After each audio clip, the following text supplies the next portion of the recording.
한 분야에서 16년간 최고의 자리를 지켜온 인물이 있습니다. 곳곳에 천재들이 쏟아져 나오는 시기, 11살에 프로에 입단하여 통산 140회 우승을 쓸어담으며 바둑의 신으로 불렸던 기사, 응답하라 태기의 모델로도 알려진 기사, 이창호입니다. 그는 당시 최고의 프로기사 조훈현의 내제자로 들어가 11살에 프로로 입단하며 14살에 바둑왕전 타이틀을 따냅니다. 그리고 15세가 되던 해 스승 조훈현에게 승리하며 한국 최고의 다관왕 자리에 오릅니다.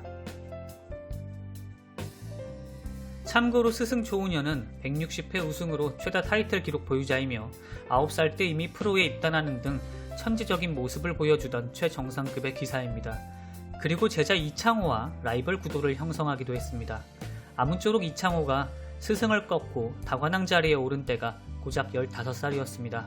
저는 이 나이 때 이런 데를 자주 갔는데 이창호는 15살에 한국 프로바둑 정점에 올라섭니다.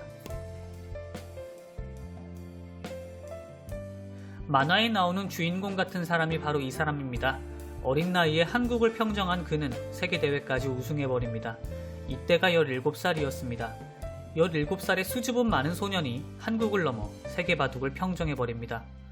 어린 나이에 이미 그의 바둑은 누구도 따라올 수 없는 경지로 올라갑니다. 그럼에도 이창호는 워낙 좋은 성적을 낸 국내 기전에 비교하면 국제대회에서는 힘을 못 쓴다는 평가가 있었습니다. 하지만 이창호의 해외 경험이 쌓이자 말도 안 되는 승률을 보여주며 본격적으로 세계바둑을 압살하기 시작합니다. 우승 확률을 보면 입이 떡 벌어집니다. 국내 기전의 우승 확률은 80%를 찍었고 국제 기전은 20번 중 10번을 우승하여 50%의 우승 확률을 보여줍니다. 또한 메이저 대회는 16번 중 9번을 우승하여 56%에 육박하는 우승 확률을 보여줍니다. 이건 승률이 아닙니다. 우승 확률입니다. 여기서 끝나지 않고 94년에는 13관왕을 달성합니다. 그리고 이런 독주는 80년대 후반부터 2000년대 초반까지 무려 15년간이나 계속됩니다. 1년에 한 번 나올까 말까한 80%의 승률을 수차례나 달성합니다. 또한 90년대 중국 최고의 기사였으며 이창호 빼고는 다 이겼던 마샤오추 구단을 만날 때마다 안드로메다로 수차례 보내버립니다. 일본과 중국의 입장에서는 조훈현도 버거운데 이창호까지 나타났으니 할 말을 잃게 됩니다. 이창호의 엄청난 기세 앞에 중국에서 이창호의 위상은 높아져만 갔습니다. 그에게 지는 것은 한국에게 지는 것이 아니다. 신은 인간보다 위대함을 알려줄 뿐이다 라고 말할 정도였으니 말입니다.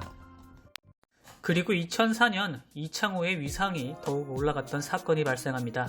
이를 상하이 대첩이라고 부릅니다.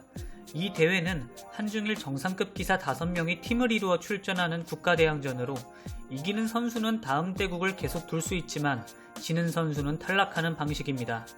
알기 쉽게 이야기하면 스타크래프트의 위너스 리그와 같은 방식이며 얼마 전 열렸던 스타 종족 최강전을 생각하면 이해가 편하실 겁니다. 당시 한국은 안종진, 안다룬, 유창혁, 최철한, 이창호가 선발되었습니다. 엔트리가 강한 편은 아니었으나 세계바둑의 중심이었고 이전 대회에서 5회 연속 우승을 할 만큼 국가단체전에서 강한 모습을 보여주었기에 기대가 컸습니다. 그러나 대회가 시작하니 한국 기사들이 나가 떨어지기 시작합니다.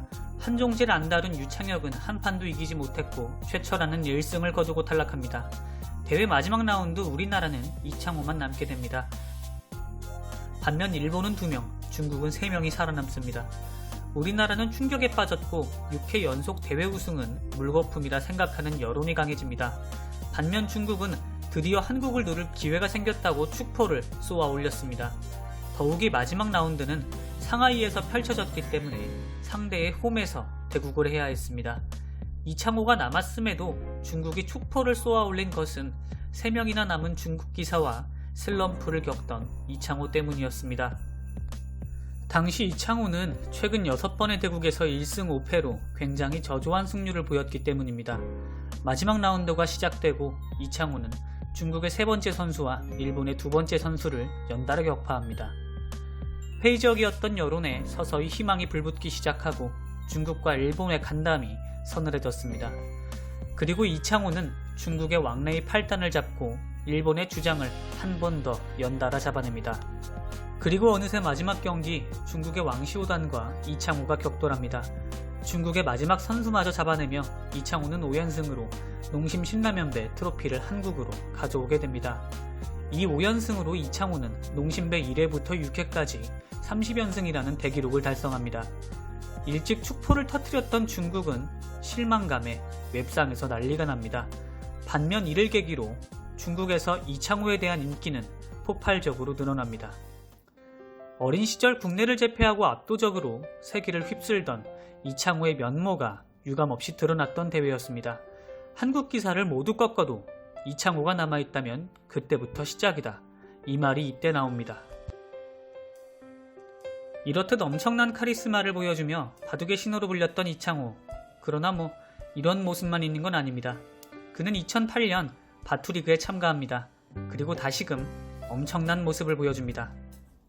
정도로 이창호 선수에 의해서 세계 바둑계는 왔다 갔다 했습니다. 네, 이창호 선수의 움직임에 따라 바둑의 흐름이 바뀌었다라는 얘기가 들릴 정도로 엄청난 모습을 보여줬는데 바둑에서는 그런 것들이 가능할지 한번 지켜보도록 하겠습니다. 이창호 선수. 아마도 이건 정확한 형세 판단을 앞세워 세계를 평정한 이창호이니만큼 정확한 계산을 위해 잠깐 헤드셋을 뒤집어 쓴 것으로 보입니다. 네, 그렇죠.